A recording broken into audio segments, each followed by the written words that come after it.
Welcome to Vitamin OC. I'm Joanna Weiss. And I'm Whitney Gomez. Every week we bring you your recommended dose of civics and civilization in Orange County. We're so happy to be with you today, and we are incredibly excited to bring our first guest on of our new podcast. We are so honored that Chris Kluwe is here. He is a former NFL football player, and few people have done as much as he has to bring forward issues that are important to you. And we so appreciate your passion and the way that you have really highlighted our Huntington Beach City Council, who's been doing anti-democratic things.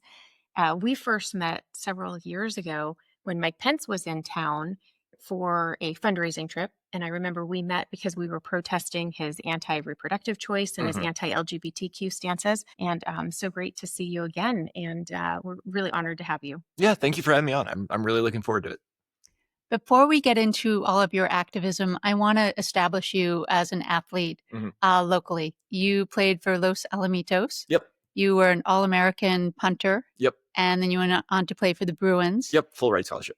And, oh, great. And you achieved... Go Bruins. Yep, go Bruins. Right, we got a Bruin. I'm surrounded by Bruins. You achieved every little boy's dream, not every little boy, but many little boys' dreams of going to the NFL.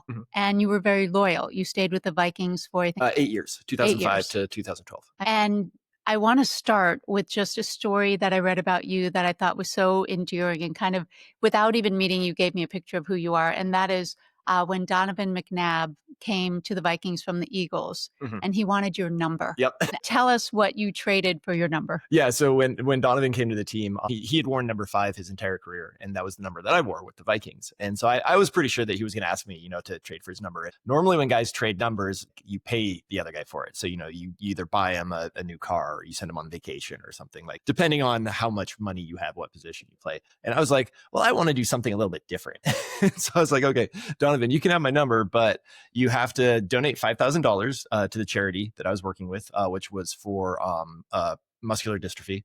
And then you have to mention my rock band's name 5 times in separate press conferences. He said it all in the same press conference, but he said it like 8 or 9 times. So I was like, yeah, no, that's fine. That's great. And then he had to get me an ice cream bar. So funnily enough, the ice cream bar was the easiest part, because in the Vikings facility, in the cafeteria upstairs, we had this little freezer that, just had ice cream bars. So I was expecting him, to just give me one at lunch. It took him, I think it was like 3 years.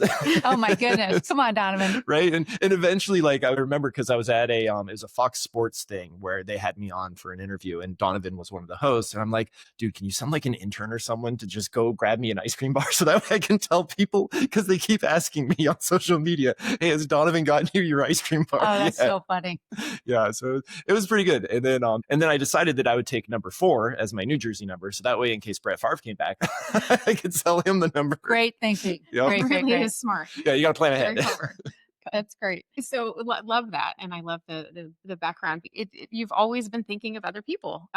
One of the things that, while researching you for this, we realized that in as early as 2012, you had filed an amicus brief in front of the California Supreme Court supporting LGBTQ rights and against Proposition 8, the California constitutional amendment that would have banned marriage equality.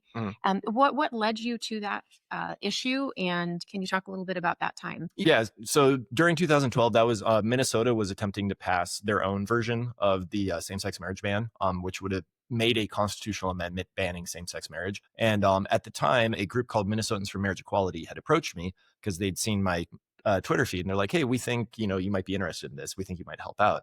And so when they talked to me, I was like, you know what? I think I am interested in this. Like, I don't really think we should be enshrining discrimination in the state's constitution. And then at the same time, I was also like, I'm in a position of power to actually do something about this, right? Like, as a current NFL player, I have a platform, and for better or worse, people listen to athletes' voices. And if I ever wanted someone to speak up for me, I would expect them to speak up for me. But the only way that works is if I speak up for someone else when I'm in position to do so. So from there, it just kind of escalated in that I felt very strongly, still feel very strongly, that people deserve a chance to live their life. It doesn't matter who you are. It doesn't matter what you look like. It doesn't matter your religion, your sexual identity, your gender identity. Like, everyone deserves a chance to live their life. And the only way we get that is if we fight for it. So amazing. Really appreciate your lifelong commitment to this.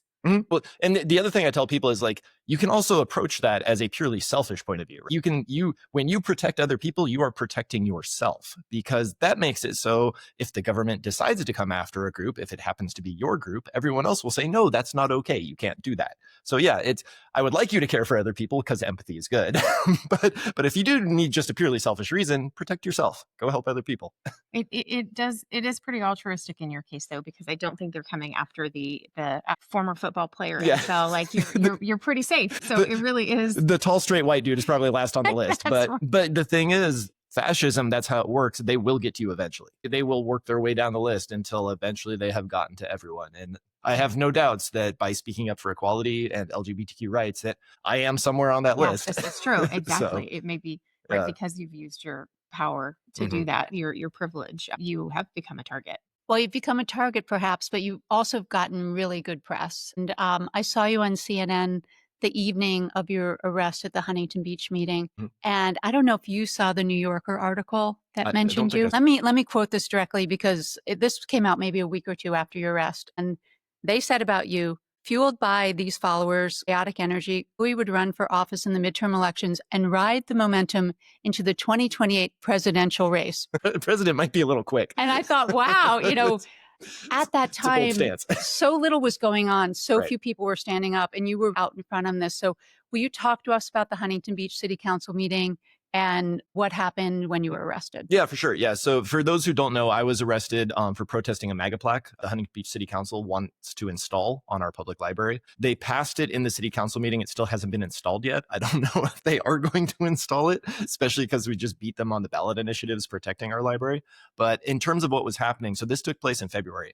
And I had been going to city council meetings for about, I think, 2.5 years at that point to speak mainly on the library issues, but also on the budget and some other stuff. And what I had noticed is that the city council really just didn't want to listen to anyone speaking in public comment. And if you talk to other people who attend Huntington Beach City Council meetings, you'll get the same sentiment. It's like, we want to make our voices heard because it's important, but they don't even debate anything. Like they don't take into account what's being said in public comment, like even when it's tons of people there that are obviously upset about something. And so I knew in this particular case, okay, well, they're not listening to us. They're not going to listen to us. What's the next step? And as a history and poli-sci major, the next step is peaceful civil disobedience. And that was also something I had wanted to see from my elected officials. Again, this is back in February. Not much was happening on the elected official front. Thankfully, some of them are starting to get it and are really starting to put themselves out there and, get arrested for doing the right thing, for causing some good trouble. But at the time, I was like, okay, well, if I'm expecting them to do it, I can't ask someone to do something that I'm not willing to do myself. And so if you need me to show you the way, I guess I got to show you the way. Like, I don't really want it to be me, but if no one's doing it, I got to step up and do it. And so there was a lot of very positive feedback. A lot of people saying, hey, you gave me a jolt of energy. It really inspired me. They felt they weren't getting anything, or they just didn't know where to go or what to do. And so that was kind of the idea behind it. Okay, this is protesting what's happening locally in Huntington Beach, but it is also a microcosm of what's happening nationally around our entire country, because it's the same MAGA agenda, whether it's local or whether it's national. They want power for themselves. They want to kick out anyone who doesn't believe in the same things they do. And frankly, it's an un-American agenda. It is. And I think from the New Yorker article, you can really see what a dearth of leadership there was, particularly at that time. And you really stood up, and it made national headlines. It's really incredible to think that you brought light to this Huntington Beach City Council that has been doing undemocratic things since they've gained back the majority. But because of that, I think that absence of leadership, people really listened to you. Can you tell us about that night in particular, and how it transpired, and kind of your decision making and what was going through your mind as you were engaging in civil disobedience and being arrested? Yeah. So when I first, I'd written out my speech. Normally it was a 3-minute speech, but they usually don't give us 3 minutes. So I'd cut it down to 2 minutes. And then at the beginning, Mayor Burns had said, well, we're only going to give you a minute. And so I was like, okay, I got to cut down even more. And then he made this big old point of emphasis on like, and you better all behave and, follow the rules and decorum. Otherwise, rah, rah, rah. And like, this is the dude who keeps getting caught on a hot mic swearing at people. He just did it last night. Again, it's the 7th or 8th time he's done it. He does not care about decorum. He just cares about trying to keep people down. They also got a Brown Act, not lawsuit, but a cease and desist filed against them from the ACLU a couple days ago. Because again, they'd like to shout down the opposing side and then let their own side run rampant, which is not how a city council meeting is supposed to go. You're supposed to be there for the best of the city. It's not supposed to be partisan. So anyways, getting back to the meeting, when I first got there, I was like 70-30 on if I was going to actually step out from behind the podium or not. And then after I heard Burns' thing, I was like, okay, yeah, no, I'm definitely going to do it. If you're going to make a big deal about decorum while ignoring it, well, sorry, buddy. Like, that's how this is going to go. And then, yeah, gave my speech, stepped out from behind the podium. The cops were on me really quick. I figured they would be. And so the instant the first guy had his hands on me, I told him, hey, I'm going to go limp. So, let him know I'm going down to ground. You see them all kind of pile on top of me. I'm still kind of yelling at the city council at that time. So this is not how city council meetings are supposed to go. Why are you forcing us to do this? Just listen, please. And then, yeah, then they asked me if I was going to walk out. I'm like, nope, sorry, you got to carry me. So, they figured out the logistics of that and they're carrying me out. Everyone in the stands is cheering because they're just like, yeah. And so on the way out, I shout, remember, peaceful civil disobedience. And I got another huge cheer. And then once I was outside of the room, I went to the cops. I'm like, yeah, you can put me down now. I'll walk it this way. Because again, and I literally told them that I don't have any problem with you guys. I'm here for the city council. I'm not trying to make your lives miserable. So yeah, so then they frisked me, just had my phone, keys, wallet in my pockets, took me over to the jail, spent about 4 hours and 15 minutes in the jail, released on my own recognizance. And then they charged me with a criminal misdemeanor under, I think it's section 403. Disturbing an assembly, I think, is the actual penal code. Got a pre-filing diversion. My lawyers talked to the DA who was in charge of the case. And so I had to do 8 hours of a conflict management course online, which I've done, 20 hours of community service, which I have 4 hours left there. I've been volunteering at the Shipley Nature Center. I've been laying a lot of wood mulch on that. It's pretty heavy labor. So about 4 hours left on that, and then I just can't get arrested for the next 6 months. So hopefully I don't get arrested. I think you'll be okay. Yeah, I have confidence. We'll see. We'll see. But yes, I'm not planning on getting arrested in the next 6 months. Well, that was one question that I had for you, because it looked to me like you had told the police what was going to happen. Mm-hmm. Because they were just right there with you the second you walked out. So you hadn't told them. No, I hadn't told them. And I think what that goes to illustrate is how much our current city council is expecting violence from the crowd because they know they're unpopular. And so I've been to other cities' city council meetings. There's usually one, maybe two cops in attendance at most. Like in the corner. Right. Yeah, exactly. They're not really visible. Huntington Beach, there's at least 6 or 7 every day or every city council meeting. And there's always one, right by the speakers. There's, a couple up in the stands. And again, it's unfortunate because that's not how a city council should be run. It's supposed to be a nonpartisan place where you are acting for the best of your community. You're not acting for any specific political agenda. And that's the reason why when you run for city council, you don't run with a D or an R next to your name. You're there to represent the city. You're not there to represent a major political party. It's unfortunate that our city council has forgotten that. Yeah, it's very unfortunate. They've forgotten a lot of things as well. Mm-hmm. So you brought a lot of attention again to the Huntington Beach City Council, their undemocratic ways, the things that they were doing. But you also suffered some personal fallout from your decision to engage in the civil disobedience. Can you talk about some of what happened there? We know you lost your position as a football coach. Yeah, so I got fired. I was coaching as a freshman football coach at Edison. I've been doing it for I think this was going to be my 6th year going into it. Had a lot of fun. Like it was, basically my wife was like, hey, get out of the house. One of my friends originally invited me because his son was a freshman that year. He's like, would you be interested in helping coach the freshman team? I was just like, yeah, I'm not doing anything. Sure, I can go help coach the freshman team. And then they just kept asking me to be back. They're like, hey, are you coming back next year? And I was like, yeah, if you still want me. They're like, yes, please come back. It was a lot of fun because, working with freshmen is really interesting in that about half the kids have never actually played football before. So you're really teaching them kind of what the game is about. And I can empathize with that because I didn't start playing football until my freshman year in high school.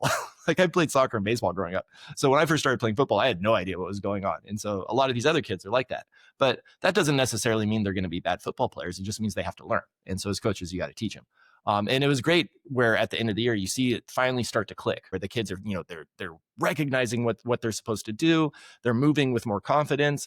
And then we pass them off to varsity and we get to start all over again the next year. So it's a little bit of a Sisyphean task, but it was a lot of fun. And yeah, I'm just bummed that the school decided that they weren't going to be brave. It's something we've been seeing in education facilities around the country. Columbia is a great example of it. Harvard stood up a little bit. And it just goes to show that We need schools that are run by educators that understand the importance of freedom of speech and of being able to talk about political matters versus administrators who are only concerned about the bottom line and making money. Because we've seen what happens when administrators run the programs, and it's what you see happening with Columbia. It's just constant attacks on our educational systems that upset both students and faculty, and we need better. Okay, so you were arrested, you lost the freshman football coaching position, but there must have been some positive ramifications. And I want to quote you from your New York Times interview because it's kind of in line with what we're trying to do here on this podcast. We're trying to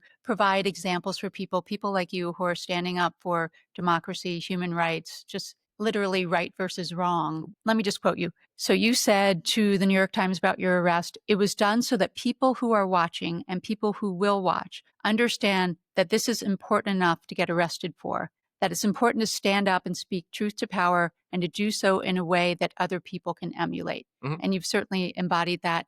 But talk to us about the positives that have come out of your arrest. Yeah. So the positives are like, people are very much like, thank you for doing that. We want to hear more. Like, please, like, tell us what do you think we can do from this point forward? So I've been speaking at a bunch of the different Democratic clubs in the area. I was actually speaking at the Canyon Dems Club last night, which was a lot of fun. So it's good to see that there are a lot of other people out there who feel the same way, who understand that we are in a fight for our democracy and literally for the soul of our country right now, and that they're willing to go out and do the work too. And a lot of them, they kind of needed a spark, right? Like they needed the tinder to be lit. So then that way the flame could start going. And it's really exciting to see them getting invested and being like, I am going out to protest. I am contacting my representatives. I'm showing up at city council meetings because that's what it's going to take. The civil rights struggle in any era has never been solved by any one individual action, right? Like there are,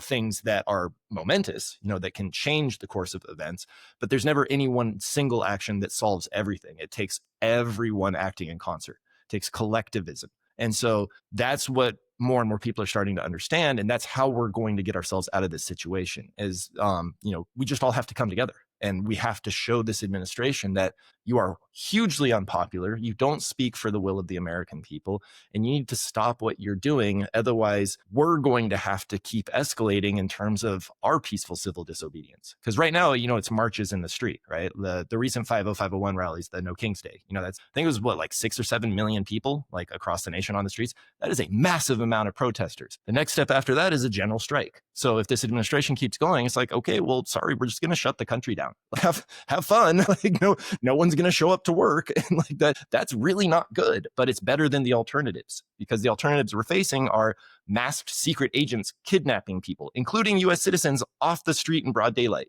Like, I don't know how to tell you in any other way that is authoritarianism. Like, that really is the textbook definition of authoritarianism. And this regime is showing no signs of slowing down. So it's up to us to show up and to give our elected officials courage that they seem to be sorely lacking and require that they do the right thing. It's not an ask anymore. It's a demand. It's, you are in a position of power. You are elected to represent us as the people. And right now, what that job entails is you standing up against fascism. There can't be any bipartisanship with a group that doesn't follow their oath to the Constitution. And that's what the Republicans are doing right now. They are refusing to follow what the Constitution requires them to do, which is to impeach Donald Trump. 100%. And actually, I had a conversation with my daughter one of my daughters yesterday about what ICE was doing here in Orange County. We had some activity in our neck of the woods in South Orange County yesterday. And my daughter couldn't wrap her head around the fact that people were just being arrested and taken off of the streets. She said, well, doesn't that go against the Constitution? And I said that yes, and that's why there are lawsuits against it, but it's a really dire time for our country. I was explaining to her, it's kind of arrest now based on the color of your skin. Right. And then they're sorting it out at the detention center. Are you legal? Do you belong here? But they are arresting people without proper warrants. Right. They're absolutely not following the law. Do you have any suggestions for you? You named a couple of things: protesting, a general strike. Suggestions for what people can do, general citizens, our listeners, our viewers, of what tangible actions they can be taking to hold power to account, to be standing up against the administration. Yeah, no, that's a good question. I get that a lot too at the speaking events. And like the most basic, like fundamental one you can do is show up to your city council meetings. Like that's if you show up to your city council meetings at least like 2 or 3 times, you're going to notice kind of who's who in terms of the repeat people that show up and speak on stuff. And that's a really good way to get involved in your local community, because everything starts at the local community level. So that's how I started. When I first went and spoke at the city council meetings, like I didn't know anyone there, and then I got to know the people at Protect HB. And then that really kind of snowballed into, okay, like they're in contact with other groups that are protesting what's going on. And so, yeah, just getting involved on the local level, just show it. You don't even actually have to speak at your local city council meeting. Just be there and witness what's happening. And if you're lucky, it'll be really boring, because that's what city council meetings are supposed to be like. If you're unlucky and you live in someplace like Huntington Beach, they might be really exciting. You trust me, you do not want exciting city council meetings. So yeah, show up, talk to people there, form local connections, and then from that point, figure out what it is that you can do. I'm not expecting normal everyday people to do the same thing that I did, because it's not fair to them. Not everyone has the same resources that I do. Not everyone has the same privilege that I do. I expect it from my elected officials because that's their job. But everyday people, no, like you don't have to go out and get arrested. I mean, if you're feeling like you want to do that, please talk to a lawyer beforehand and make sure you understand the consequences of your actions and what might happen. So that way you can make an informed decision. I'm not going to say, no, don't do it. Just make sure you understand what's involved in doing it. But yeah, for everyone else, you can canvass, you can phone bank, you can write postcards, you can contact your representatives. You can even provide supplies. Like if you want to show up at a protest, but you're nervous about carrying a sign or something like that, just bring a bunch of water. It tends to get hot out there. People forget to bring water. You'll make a lot of friends. And a lot of it is, again, just develop those local community interactions, develop those connections. And then from there, if something happens, you know who to talk to. You know other people you can rely on. Thank you for that. Those are all great suggestions. Joanna and I have been wondering what's next for you. Yeah, so what's next for me is taking care of my kids. And then I actually just announced at the Canyon Dems that as much as I don't want to be a politician, I actually am declaring for the state assembly seat for District 72. So wow. I will be running for that. Well, you heard it here second. Yeah, right? You're second. I haven't made any big official announcement yet because I'm still getting the logistics in place, right? I have a call with a woman who hopefully will be like the treasurer for the campaign. Then I got to find a campaign manager and stuff like that. I talked to the OC Dems and because I wanted to make sure I wasn't stepping on anyone's toes, right? Like I want to be as effective as I can be, but if that means not running for office, then I'm perfectly happy not running for office. But I've had a lot of people ask me, when are you running for office? Right. And so I was like, okay, there are a lot of people saying they're willing to get out and organize and knock doors and stuff. And it feels like it would not be smart to not take advantage of that, right? Like it's especially if we can flip a red district, which 72 generally is. It's been Democratic in the past, but that's been Diane Dixon's seat for the past couple of years. And then it's usually gone Republican before then. But I grew up in Seal Beach. Like that's part of that district. And I know there are a lot of like small C conservatives that live there. My dad's one of them. But these are not necessarily people who are on board with the MAGA agenda. And a lot of them are starting to realize, shoot, like this agenda is actually really bad for our business. Like this is not good. And so I think there is a real opportunity, especially considering that Diane Dixon isn't running again. She's stepping down to run for superintendent against Katrina Foley. And that one of the challengers might be Gracie Vandermark, who's one of our Huntington Beach city councilors, who is the architect of the failed book ban committee and the attempts to privatize the library. And it's just, she's really bad news. We don't need to give her more power, because we've seen what she does when she has power, and it's not good for the city. It won't be good for the state. Really, it's only good for Gracie. I don't think we should be electing officials who are only in it for themselves. Like you should not want to wield power if you're going to hold political office. Exactly. 100% agree. Well, thank you for putting yourself out there. Mm-hmm. We so appreciate it. And when I saw that she had declared for that seat, that terrified me. Oh yeah. That is not someone that we need to elevate into power. So grateful to you for throwing your hat into the ring there. And we just want to thank you again. You're an incredible role model. We really appreciate your being here. We're so excited that you're running for office. And to our listeners, thank you for joining us for your recommended dose of civics and civilization in Orange County. And we'll see you next time.